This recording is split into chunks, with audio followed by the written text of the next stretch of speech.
Good evening, this is Kuro. Got another ranked game in my Shimakaze. This game, um, this was for my rank 4. And going over the matchmaking, just one radar cruiser, a Moskva, Shima and a Grozovoy. Um, my team doesn't have a radar. We do have a Z52 with Hydro. Um, but anytime you deal with a radar discrepancy, it can be a little difficult. And I am basically expecting one of the enemy DDs to drive straight into a cap and cap it right away, and I mean, there's not really anything any of us can do about it. Um, so I am gonna drive on up to A and see what's going on. The issue with not having with basically having a Zal versus a Moskva, they're gonna obviously have a very large radar presence, you know, down in this vicinity. The flip side to that is you've got a Zal. I mean, he can do Zal things. And there's a few different you know, moments during the game that the Zal, he's doing things right, pushing up with me, and you know, playing closer to me, so he's able to, you know, punish if I spot a DD. He's able to get a really hard shot off on him, and just want to, you know, point that out. Because this is one of the ways that you play a Zal correctly, and this Zal does a pretty solid job at making sure that my butt's covered during this. This is a dangerous phase of the fight. I know that there's gonna be an enemy DD coming in here. That's a given. I'm trying to use the cap circle to act as early warning. And now I know that the destroyers just entered the cap, and with the way RPF is shifting, I think that this guy is basically heading up to this island. And what I'm gonna do, I'm basically circling around with my detection radius just right on the edge of this this island, and I want to see if I can actually sneak by this DD. And mind you, I am RPF located. This guy knows, or should know, where I'm at, unless one of the battleships or something has RPF, maybe the Moskva. You know, all of those ships, I think RPF is rather questionable. But c'est la vie. I dropped my first set of torps on the destroyer, and my line of thinking is, you know, he capped it. He's probably, I would get off the cap, and Shima or Grozovoy, I wouldn't sit there. I'd get out and try to be productive elsewhere for my team. Me, if I would have seen RPF pointing where it is for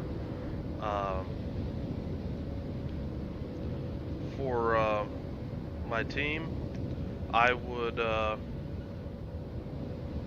have pushed me and tried to pinch me out on this border so my team could get some damage in. Now this is an important thing to notice, and this is how I know that I've got free sailing down here.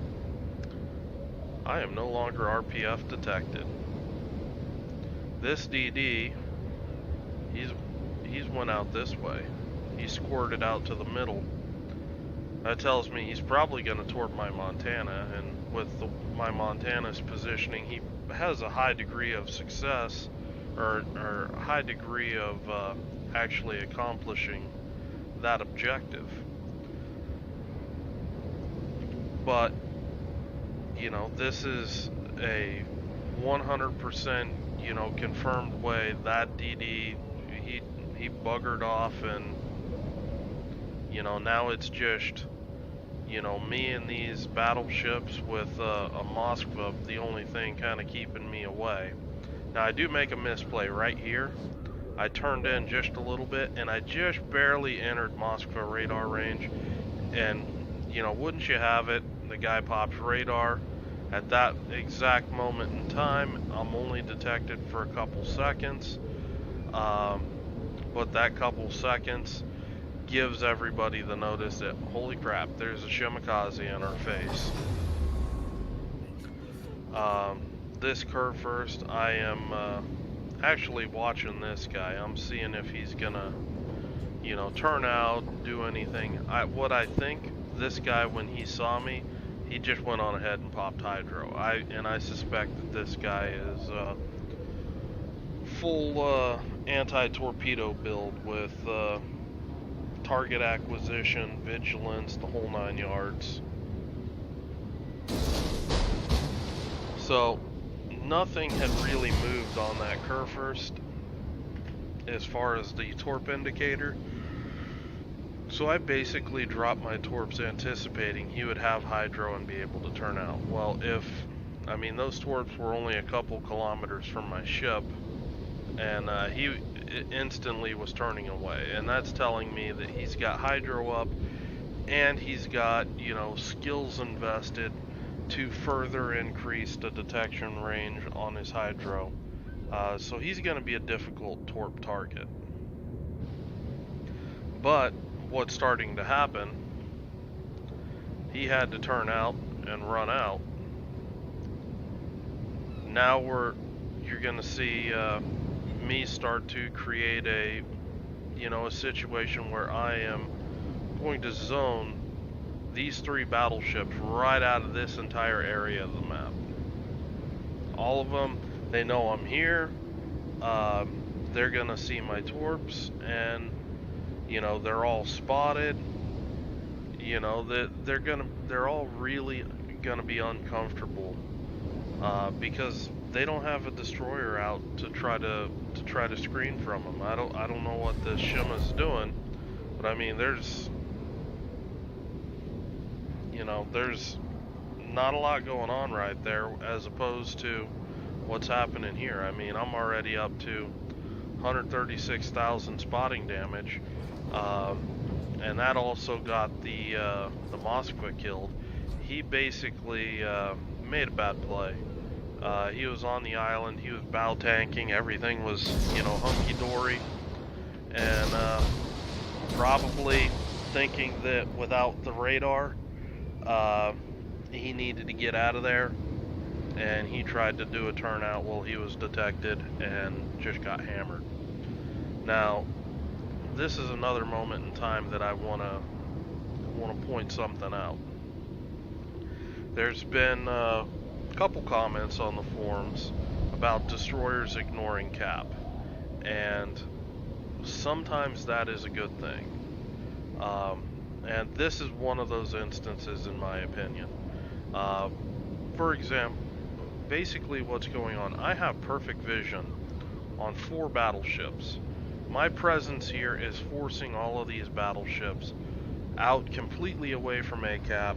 They have surrendered this entire side of the map to us.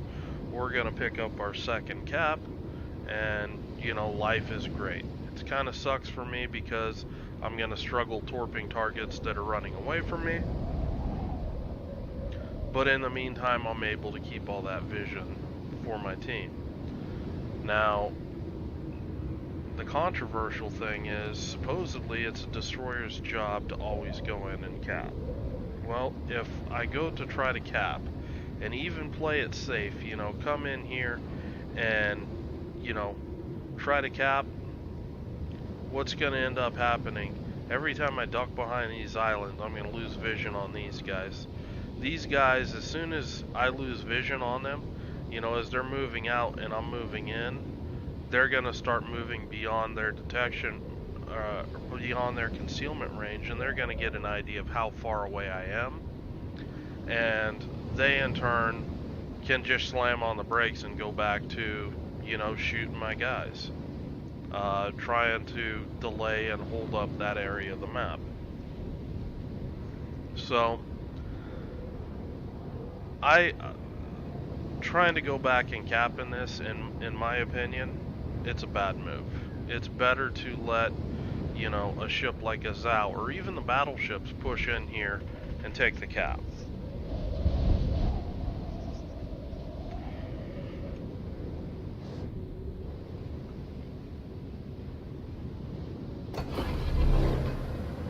And again, this is another good play by the Zhao. This guy didn't wait really around the bush. He saw what was happening, where the Moskva went down, and that created the opening we needed to get in there and cap A. And you know, he was already moving there when I told my team to push up.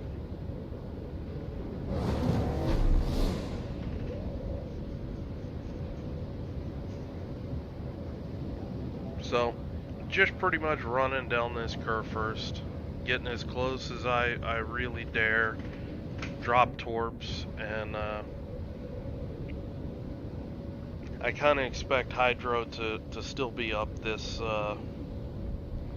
this moment in time, but I mean, it's torp pressure to keep these guys moving, so, you know, whether it hits or not, it's serving a purpose at this stage of the game. We're, you know,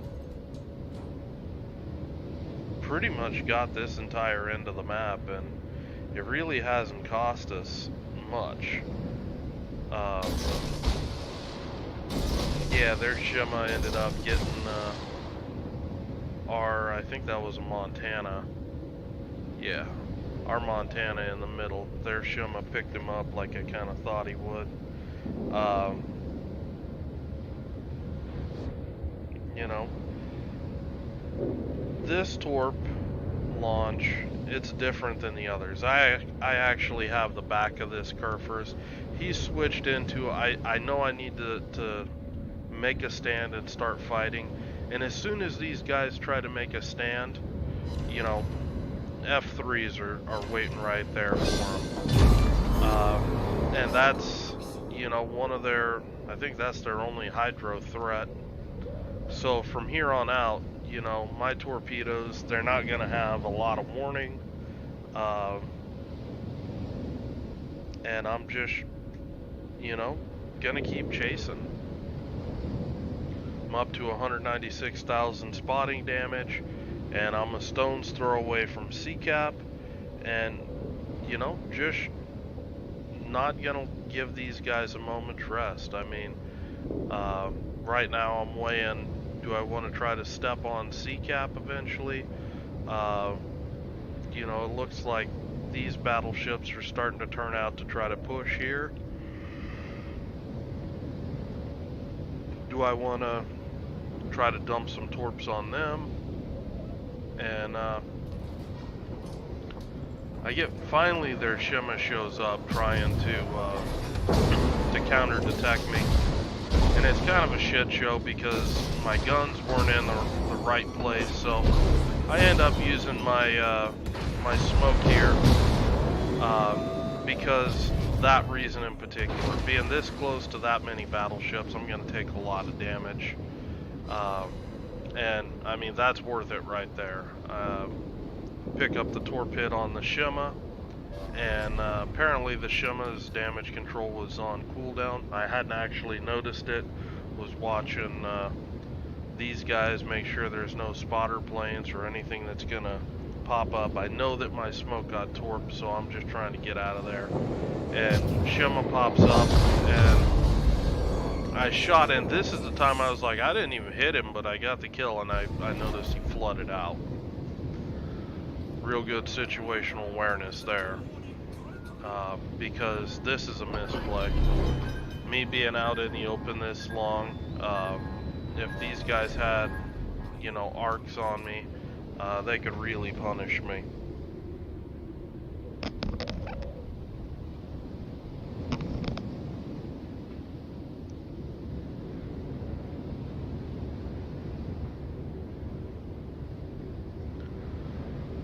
But with the Conqueror and the Shima out of the way, I am just going to go on ahead. I'm going to cap C.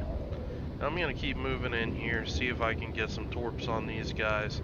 And what's going to happen, I'm going to decide, you know what, the Grozovoy's up in B cap.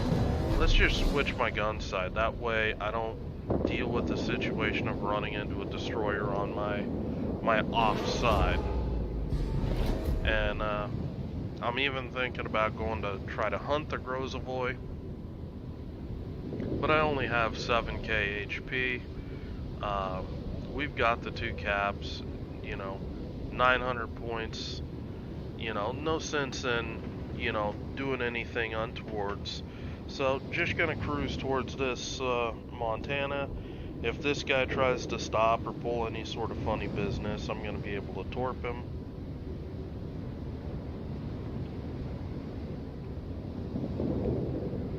And we're at 936 now. And I mean, this game looks like it evened out at what, 321,000 combined damage between raw damage and spotting damage. It's a pretty good game. You know, hope you guys enjoyed the game, and I'll talk to you later.